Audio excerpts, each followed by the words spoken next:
ndabaramukije amahoro y'Imana y'indata mwese aho muri bose ku isi yose.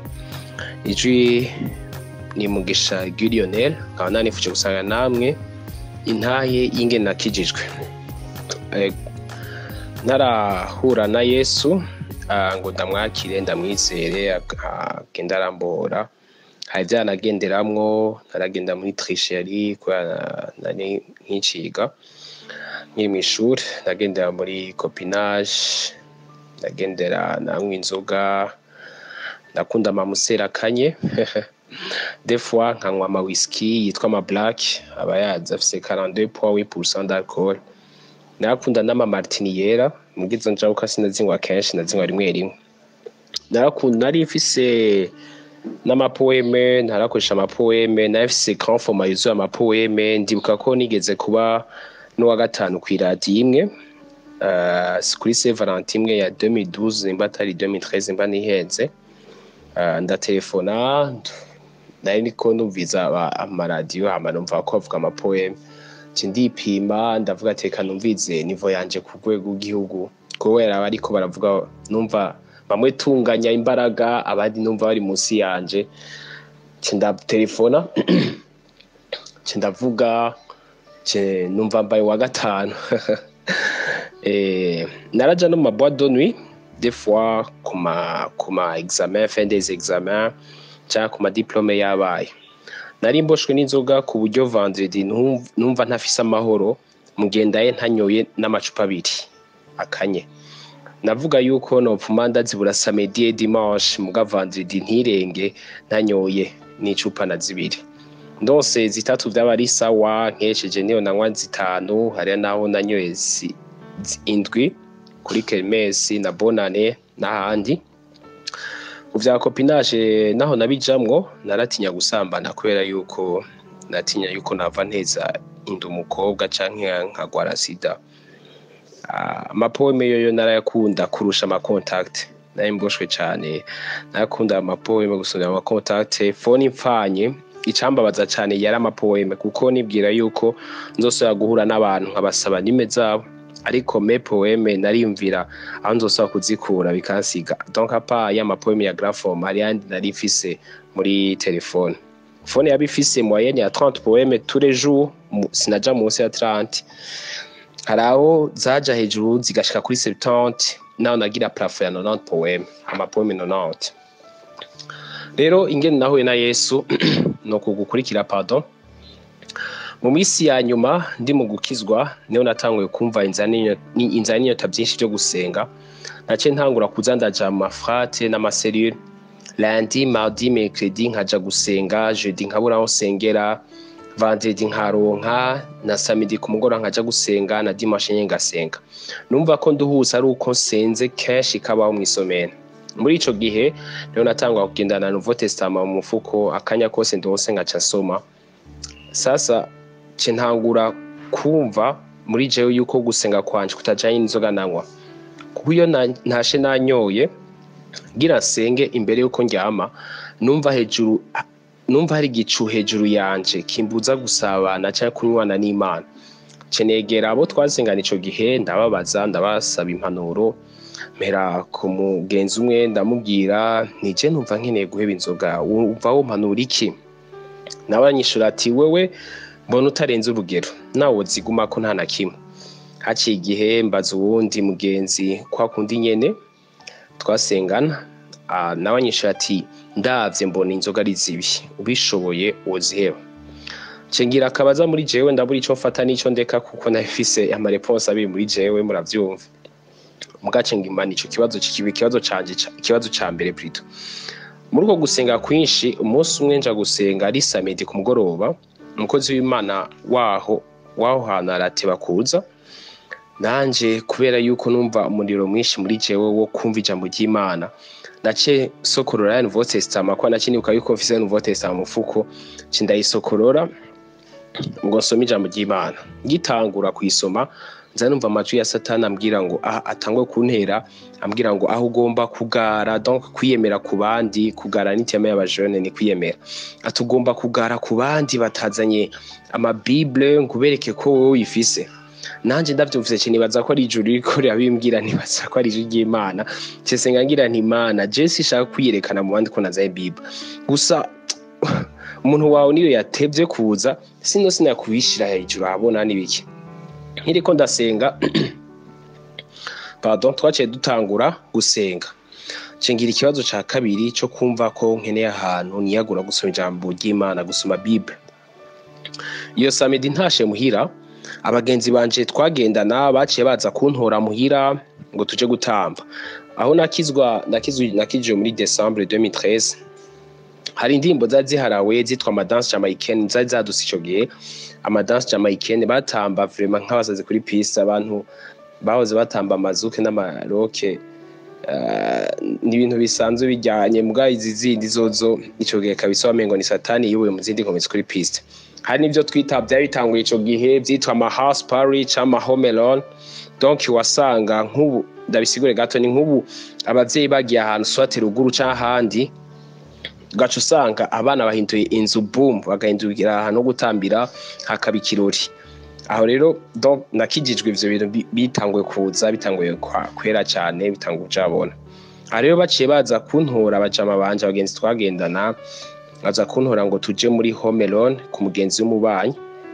Muri uwo mwanya nanje nari ntashe numva nimvire mu bwiza bw'Imana tabintu byo gusara kugumuka nkeneye ndaraba kungene ndabakwepa cinitoza yuko ngira sigarana urupangu ngira sigane muhira ko yantamwe yari hari umwanya nacinda bahibwira ati ngira ntimura kungira muhira tanumwe hari tingira ndabasigana urupangu ndahasange baca barankonvenka ndateba ndemera kujayo turaja gutamba kuri abo babanyi. Turiko turatamba muri urwo rupangu niho umumama w'umubanyi w'iruhande yaho yarunguruka mu biti vy'urugo acahamagara umwe muri twebwe. Donc ibintu yarabujije kubona amengo arahishuriwe ngira acahamagara umwe muri twebwe amubwira ngo aha muri ko mutamba ivyo mama naka na papa naka atariho bari. Nawe acamubwira ati yego. Acamubwira ati ndabinginze bana banje muze gutambira ngaha ndemeye kuba iradiyo muvuze volume mushaka ariko mutambuko mushaka kandi ariko mutambe ahantu hari umuvyeyi ababona kuko ndabona yuko umwanya muto ngira si ngiyabona yuko umwanya muto ushobora kuja mu vyabindi. Natwe mugenzi abitubwiye dusha turemera turajayo turavuga turayemera turagenda tubwira umwana wiwe azimye itara ryo mu ibaraza kugira twibaza tuti aho usanga yaduhamagaye kugira turabe. Umwanya bazimije itara ryo mu ibaraza Yesu nawe yaciye aziryo mu butima wanje. Mwibuke yuko nari fise Nouveau Testament nagendana aho ngiye hose. Dusha dutangwa gutamba kwindirimbo yahera niko twahindura abahungu n'abakobwa twariko turatamba hindura umwaka muratamba ruja ku wundi. Rero ko byatera bishuha tumanuka tuduga n'umukobwa no twariko turatamba n'umukobwa niko natera numva muri jewe nirabura ariko mu mufuko hera. Sinzi yo phenomene genda no isigura spirituellement ariko numva muri jewe indani nirabura mu mufuko hamwe Nouveau Testament naho hera. Cinangura kugira stress muri jewe yo mwijima nuko kwera. Mukanya gato ngize nshya mbona imbere hicaye mutante yabaho hantu ico gihe. Umutante aho namubona samedi lundi iyo somene nyene twari twahuriye muri frate aho twari ko turasangira ijambo ry'Imana byanditse muri Mariko igice ca 1:3 avuga ati ijuje usemera mu bugaragwa nimutegura inzira yohoraho mugorore izibihamo vyiwe. Twako turapataja kuri iryo jambo tugiga ko twiyatid biblique turi muri twica muri secret. Jewe nshikiriwe cengira nti umusambanyi abaye gusambana wibahewe kwiba ubeshaye kubesha. Aho navuga ivyo hari land samedi rero nza mbona wa mutante twari kumwe land yicaye imbere yacu samedi ariko araturaba ingene dutamba. Aho nyene nza numva murarira heze inkomezi zo gutamba nza numva ziraheze numva nuzuye umubabaro mwinshi kuba cari kimbabaje ni kuba numva ati land ndashobora kwishana guheba ivyaha samedi nkabigisha gukora ivyaha. Kindi numva kimbabaje ningene nayakoneye kingeso mbabagenzi twagendana kuko mirigana naye mu bantu bavuga ikintu kikemego gashigwa mu gira.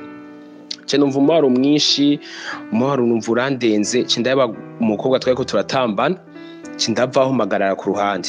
Ndi muri uwo mubabaro mwinshi gica kimbana ikibazo ca gatatu cinibwira nti ubu rero ngira ndondere ahantu bantegeka sinkeneye umuntu mpanuza nkeneye umuntu antegeka ati ndondera abantu bantegeka guheba inzoga ku nguvu guheba gutamba ku nguvu kandi bantegeka gusoma ijambo ry'Imana ku nguvu. Aho nyeretse ndasohoka urupangu narimwo ico gihe hari nka 21 zirenga gato ngeze ku irembo mbona abandi bagenzi bari bicaye ku botike ndabicayemo numva ntiduhuje ivyiyumviro kuko numva muri jewe nuzuye confusion mu mutwe wanje hari igipfungu cinshi nyine biko birazungurwa cyane ndahaguruka mpagara hagati mwibarabara ndaba hepfo no haruguru ndaburi yomva niyonja ndahitamo gutamuhira shenshika mbaza aho muhira uko nobonana n'umukozi w'Imana ko nkeneye gukizwa no yaguhinduka niho havira agakiza kanje subi inyuma gato.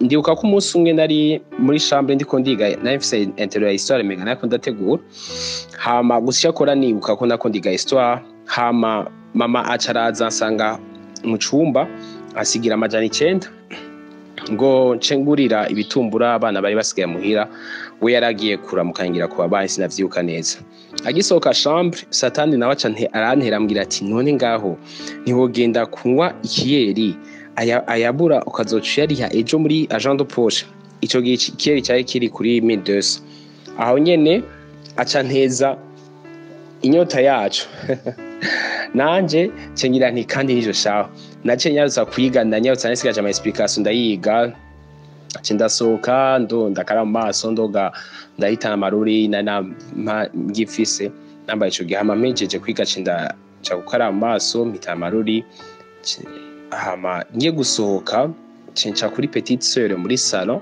ariko arasoma bible yarantanze yo gukizwa ndamushikiriye cenja kumutera tushe kuko turakunda kuzihana hama ndamuteye tushe acambwira verset ariko arasoma muri uwo mwanya byanditse muri Yohana 10:10 havuga ati wigisoma nikizana kindi atari kwiba no kwica no gutikiza nanje jewe nazanywe no kugira ngo zironke ubugingo kandi ngo ziburonke busagutse. Yesu akora avuga intama ko Yesu yazanye no guhereza ubugingo busagutse ku ntama ziwe, donc intama abazomwizera bose. Akimbwira iryo jambo ndumva neza ko ari Imana imvugishije. Ryajya mbere numvise Imana ivugishije ndasubira inyuma ndamubaza ko nari ndamurenganye mva arabivuze cyane Imana iramvugishije. Ndasubira inyuma ndamubaza ati wesha ibyo bintu bikuye he? Nawe acanyereka aha bisomye ndasoma ndavuga ati no kuri vraiment Imana iramvugishije. Ndasohoka hanze numva neza ko Imana imvugishije pe. Cimitamo guheba cyakiyeri kugira ngo ngure bya bitumbura bari bantumye nari ngirumva nangira ngapfuye muravyumva. Ateta nariba amahera kera ntarakizwa nkiri umwana ariba amahera mama mke. Ndaja ku botike ya mbere sanga nta bitumbura bihari. Njana ku botike ya kabiri ndabibura. Ndaja ku botike ya gatatu ndabibura. Ndabwira satani nti urahumba nduhuka ndabironse. Uwo munsi namubwiye ati urahumba nduhuka ndabironse uyu munsi nta kieringwa. Ndamanuka ku ikorosi kubironderayo donc hano ku ikorosi naho nyene ndabibura ariko icakora ndasanga ari udushokora twitwa utudarling. Ico gihe twitwa utudarling twagugwijana ico gihe cengura udushokora 9 dukwiye ndadutahana shitse muhira ndadodora baje kugurura ndazibaha nzabona baranezerewe cyane bose muhira waruze umunezero nanje numva ndyohewe kubona anezereje abo tuvukana nkacinibwira nti nk'ubunge iyo nja kunywa ikiyeri naye kucinja mu macungu yanje nkatangwa kwiyumvira donc amacungu ni terme y'abajeune bakoresha Jean pour dire kugira babisigura ngo ivyiyumviro by'umuntu nyene hajye umuntu aja mu vyimo byinshi byamutwaye cyane kwimva ati nk'ubu naguce nicara ndijenye ku kiyeri ku macungu yanje ati ari kuraba ndanejeje abantu cinumva rero nuzi umunezero kubona nezereje abo tuvukana ya urero narakijijwe ndashima Yesu yagiye arambora ku byari bimboshe. Kera ndibuka ko kera nahora nibaza yuko ko kuba mu byaha nkiryohera ko ari bwo buzima nibaza ko ari bwo buzima ariko kuva nkitswa kuvaho Yesu amishuri bwiza bw'ijuru bimwe byari bifise agaciro ku buzima bwanje cyangwa mu buzima bwanje ubu ndabona ko ari ubusa. Para bivuga muri Filipi 3:7 ivyara bimbere inyungu kera ubu ndabona ko ari ubuhombe. Amen. Ndabona ko ari nkishana ivyahora byo nahora mbona ko ari ubuzima ubu ndabona nkishana nayo mpanuro noha abariko nazo mpanuro noha abariko baranyumviriza. Impanuro ya mbere notanga nohanura umuntu wese kwegera ubwiza bw'Imana, kwegera Imana akayegera akasenga, kubera yuko Imana uko utera wegera Imana, ko Imana iba nini mu bugingo bwawe, ni kwicaha gitera kiba gito mu bugingo bwawe, agaciro kacu gatera gatakara. Yesu umwegereye aguha inkomezi zo kunesha ivyahora bikunesha, ahari kugira ngo agukomeze mu ntege nke ufise, aguhindura umunyenkomezi, kandi birashoboka. Amen. Abaheburayo 11:34 aravuga ngo no kuzimya ubukare, bariko baravuga igice cyose ku batabizi, bariko baravuga abahizi b'ukwizera kuva ku murongo wa mbere. Rero bako baravuga ivyo baciyemwo, abahizi b'ukwizera ba Aburahamu bande bose. Ku murongo wa 34 ndawukunda, havuga ngo no kuzimya ubukare bw'umuriro, donze wakora, no gukira ubugi bw'inkota, no guhindurwa mu ntege nke ngo zicike inkomezi, no kubagahebuza mu ntambara, no kunesha ingabo z'abanyamahanga. Amen. Abantu bavuga babahizi nabonye biravuga ko bari bafise intege nke kanaka, ariko plus begera Imana, ko batera begera Imana cyane, niko batera bahindurirwa amateka, bagacika abanyenkomezi mu ntege nke zabo. Nawe ndakubwira ko bishoboka ko ucika umunyenkomezi mu ntege nke ufise, kuko Yesu yazanywe natwe bw'abanyabyaha kugira ngo aduhe agakiza, hamazo duhe ijuru. Ntiyifuza ko ba umuntu numwe aja mu muriro, arahari kugira ngo akugire neza, arahari kugira ngo aguhe ijuru. Ni ijuru ry'inzahabu, amazu y'inzahabu, amabarabara y'inzahabu, amashugwe yaho ni meza cyane, ntameze nk'amashugwe yo kwisi. Yo n'amashugwe special, ameze nk'ibirahuri, kujya ubona ubuzima buyatembamo indani. Iryo juru yaraje kuri duha atamerazo tunze gutanga, yabibaza yuko kuronka ijuru ngo ubirihira amahera kugira ngo uronke ijuru. Ivyo si vyo bintu, ivyo ni ibinyoma by'umugwanyi Satani. Ijuru rirahari gratuitement, cyangwa ku buntu, ku muntu wese yifuje kurironka. Ica dusaba gusa no kumwizera Yesu, kizera Yesu yaje kugupfira, tukamuhereza ubugingo bwacu, ibisiga agaca vyikorera. Yohana 14:1 gushika kwa 3 aravuga ngo ntimuhagarike imitima yanyu, mwizere Imana nanje munyizere. Imuhira kwa Data hari amazu menshi, iyaba atariho mba ndabibabwiye, kuko ngiye kubategurira hanyu. Kandi ko ngiye kubategura hanyu, nzogaruka kubajana iwanje, ngo aho ndi namwe abariho muba. Amen. Ku murongo wa 6 dusinje gato acavuga ngo Yesu aramubwira ati ni jewe nzira n'ukuri n'ubugingo, nta ushika kwa Data ntamujanye. Nta yindi nzira mwene Data, nta wundi muntu woca ko yabayo ku isi canke azobaho gushaka guca ko kuri no si kugira ngo uronke inzira ija mu ijuru. Uca kuri Yesu wenyene. Yesu mwizeye kwamereza ubugingo bwawe, yiteguye kugwereza ijuru. Ndaza kubafasha kubifuza kwa kumwakira, ndaza kubafasha à la fin y'Intahe. Icya kabiri no hanura abantu nuko boza barabwira Imana ukuri kubibabushe, kwambukiza Imana ukuri, ntuyinyegeze kuko imbere yayo byose n'ubusa. Haje nayo mboshwe na museri zikanye, ku buryo n'igihe nari nakijijwe ntari bwakire inyota yazo. Ndaziciye iruhande, narumva umutima wanje vyase, gaci ndaziciye iruhande ndabahirya ati ngira ni mwizina rya Yesu Kristo ndakijijwe. Igihe kimwe ndiko ndasoma ya Nouveau Testament, tindasenga mbwira Imana nti Yesu, jewe ibindi byaha byanyoreye guheba, ariko inyota y'inzoga ntirahera. Rero narumvise bavuga ngo iyo umuntu agize intambwe imwe aza kuri we, naho gira 99 zisigaye aza kuri we. Rero ndaje kandi nje fisi inyota y'inzoga. Wimenya aho ucisha mu kuyinkiza, nimba ucisha mu mpuzu ntumbaze, ariko unkize. Kuva umunsi natijwe mu mazi menshi gushika ubu, Yesu yarambohoye ama inkumi zo kunesha. Nibuka yuko nigeze kubandi ahantu nicaye ahantu mu kabare, ivyo nari ngiye guhakorera n'undi muntu twari tugiye kuhahurira, hama acazaza ari kumwe n'abagenzi biwe, bacugura bagenda bazana inzoga, bugura amamusera akaye n'ibindi. Bayuguruye numva umutima utewe no mwuka, nahise maguruka ndava aho hantu, uwo muntu ndamuha gahunda y'ahandi hantu. Amen. En fait ni nayo mpanuro ya gatatu nobwira, cyane ni nayo mpanuro ya gatatu kandi yanyuma norangiriza ndambwira abantu bariko baranyumviriza.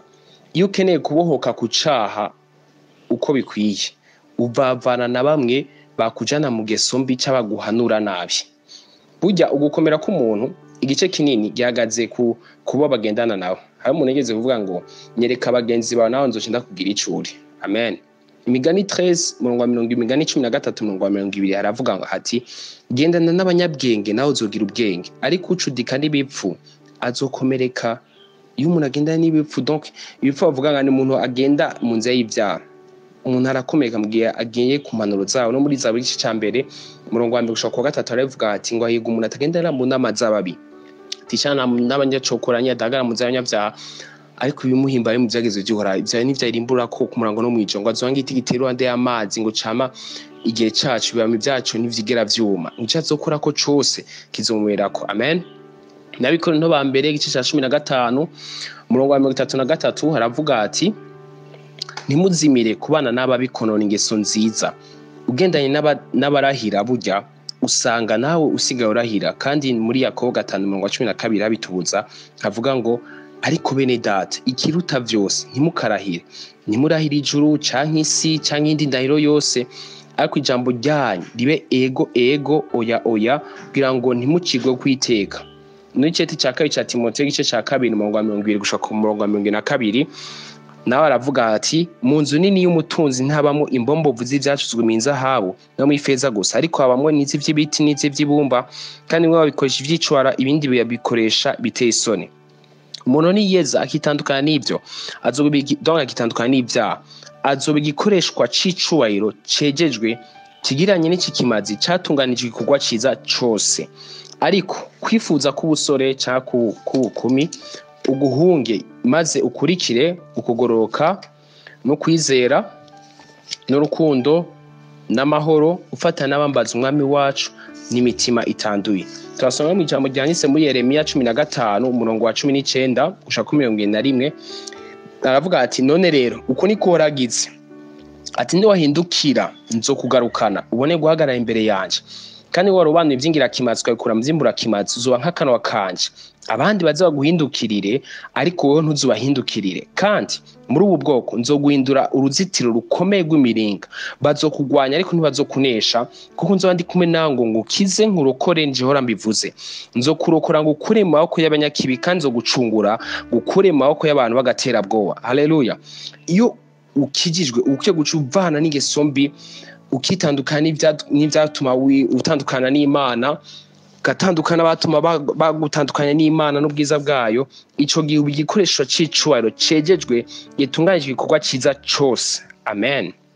Nazo mpanuro ya nyuma numva nobwira abariko baranyumviriza, hama wowe kuranyumviriza nimba uhari ukaba utarizeye umwami Yesu ngo umuheze umutima wawe muhakire umwami n'umukiza mu bwiyo bwawe, no guhana yuko umwakira, kuko hari abandi bantu impanuro nenda yibagiye mu mbabarire. Hari abandi bantu bibaza yuko ati nje nzoza kuri Yesu nahevye iki niki nagihevye. No, Yesu akeneye kuza uko nyine uri. Nta numwe yigeze mu gukomera kwaca mu nkomezi zawe muri kamere kawe y'umubiri, nta nkomezi zo kwigera uronka zo kurwanya icaha zikwiye. Haleluya. Cinabigwanje kenshi mu nkomezi zanje ariko biranga, ariko nambaje inkomezi z'Imana impindu umunyenkomezi. Rero ndakubwira Yesu yankomeje mu ntege nke zanje. Amen. Arahari kugira ngo akomeze mu ntege nke zawe urimo. Haleluya. Niho wamwizera ukamwakira mu bwiyo bwawe, ariteguye kugutabara. Abaroma 10:9 aravuga ngo kuko n'abaturisha akanwa kawe yuko Yesu ari umwami, ukiza mu mutima ko Imana yamuzuye mukoye mu bapfuye, uzokizwa. 10 kuko umutima ari umuntu yizeresha akanwa kugoroka, kandi akanwa kaburiko yaturisha akaronka agakiza. Byose birakenewe ko ubikoresha byose, haba kwizeresha umutima no kwaturisha akanwa kawe kamwakimwa n'umukiza mu bwiyo bwawe. Kurashobora ukuranyumviriza ko waravuga ati je ndamwizeye umwami Yesu ko yaje kumfira, ariko ukaba utarabyatura. Nimba utarabyatura ntaco bizogufasha mu bwiyo bwawe. Amen. Ukeneye kubanza kumwakira mu bwiyo bwawe kamwakimwa n'umukiza.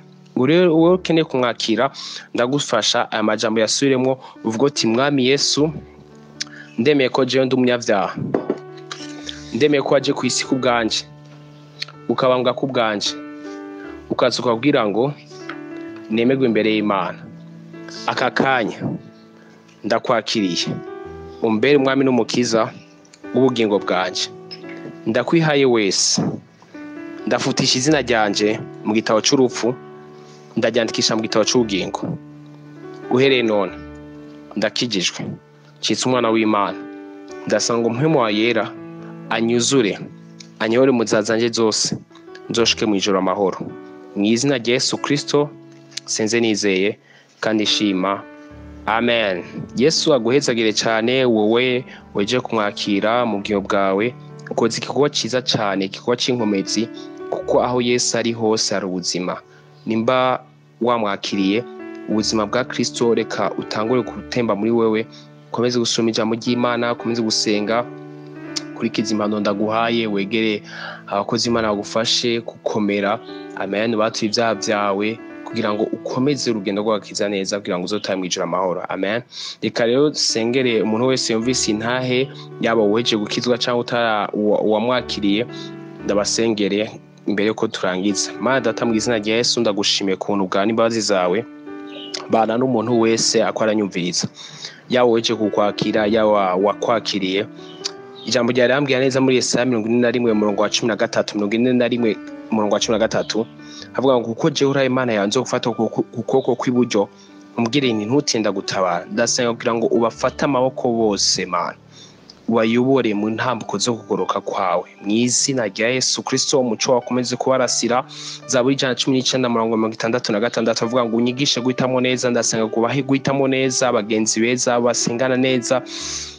Mana zima, ndasenga ngo umuco wawe barasire impande zose, mu izina rya Yesu. Bayobore uzobashikane mu ijuru amahoro, mu izina rya Yesu Kristo. Abako barategwa ngo baje mu byaha, bako barategwa imyuka mibi, reka umurumano yiturire yose mu izina rya Yesu Kristo. Uhereye none ndayiboha, ndacagagura mu izina rya Yesu. Ndavuga ubuntu bwa amazi bwa batembeko impande zose mu izina rya Yesu. Bakora rwana n'ibyifuzo gukora ibyaha, umurumano bitumure byose bishe mu izina rya Yesu. Ndagushima ku byo ukoze Mana, ye kugoroka kwa komeze kubatembako impande zose mu izina rya Yesu Kristo. Amen. Yesu abahezagire, banyumvirije mwese. Ndabashimiye cyane. Urabaho umugisha kandi azoha ijuru, arimo agera gutaha, azoha ijuru zohahurira. Amen. Byashe Yohana igice cya 2 umurongo wa 24 gusha kuri 27 ndaharagize ndahabahereza.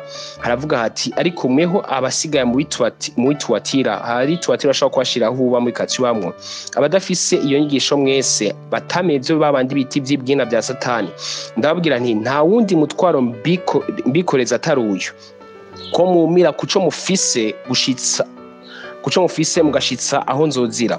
26 unesha akitondera ibikorwa byanje agashitsa ku iherezo, nzomuha ububasha bwo kuganza amahanga, azaragiza inkoni y'icuma nkuko bamenagura inzabya z'ibumba, nkuko nanje nahawe na Data.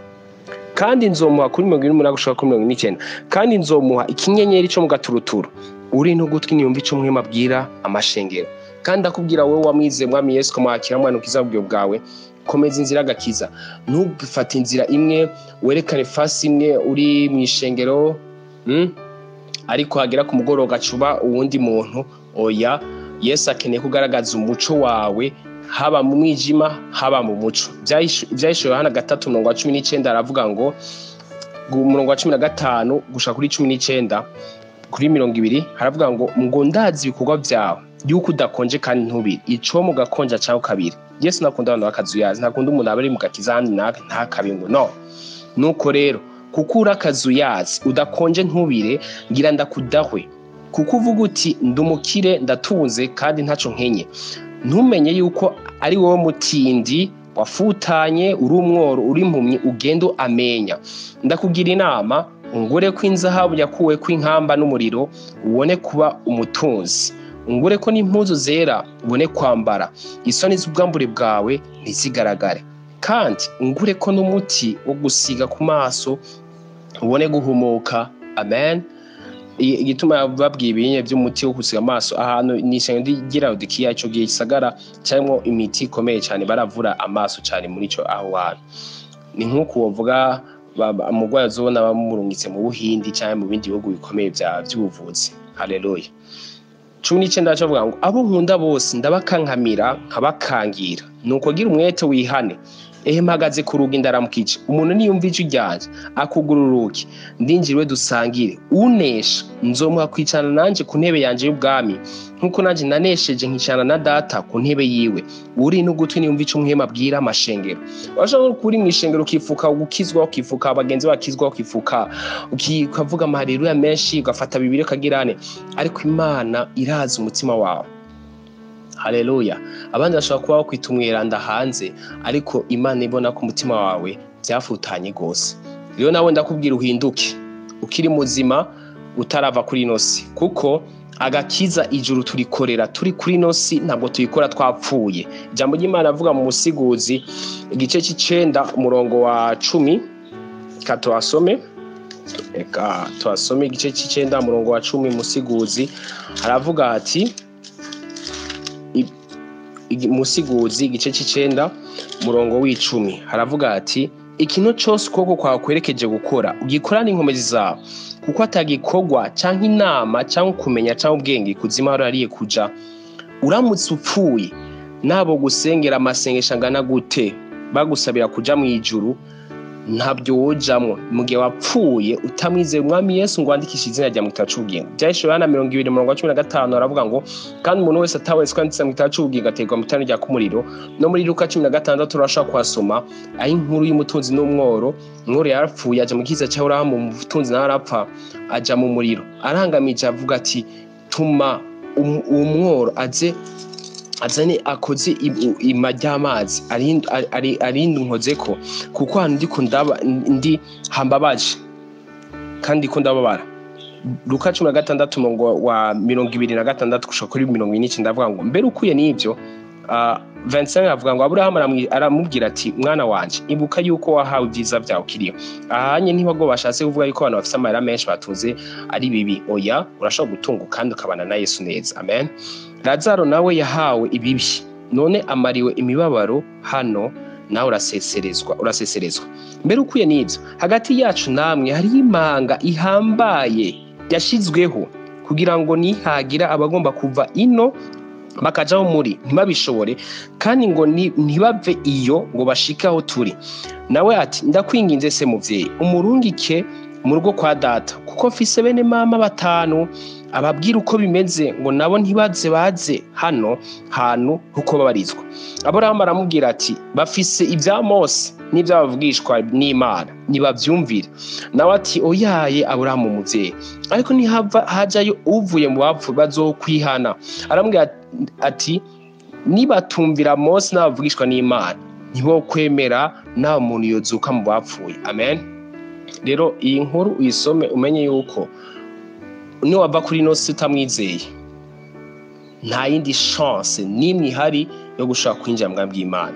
Nahawe guhitamwo swat kugoroka swat urupfu. Gusoma byageze 11 umurongo wa 26 turavuga ngo, eshize imbere urupfu n'ubugingo, no yatamu urupfu uzopfa, no ubugingo uzobaho. Nahawe guhitamo kuri inosi. Imana yaduhi ikintu yadusigiye yaduhaye guhitamwo ikiza n'ikibi muri twebwe. Ntabwo ishobora kudufata ku nguvu ati nyizere ku nguvu, kuko nayo nibishaka igudukora nk'ibirobo hama ikavuga ati, aya masaha muzomuza murasenga, aya masaha muzonyizera mwese muzotaha ijuru muzogira. Yadusigiye libre choix, nahawe guhitamwo swati kuzimu swati ijuru. Amen. Yesu abagire neza cyane. Murakoze.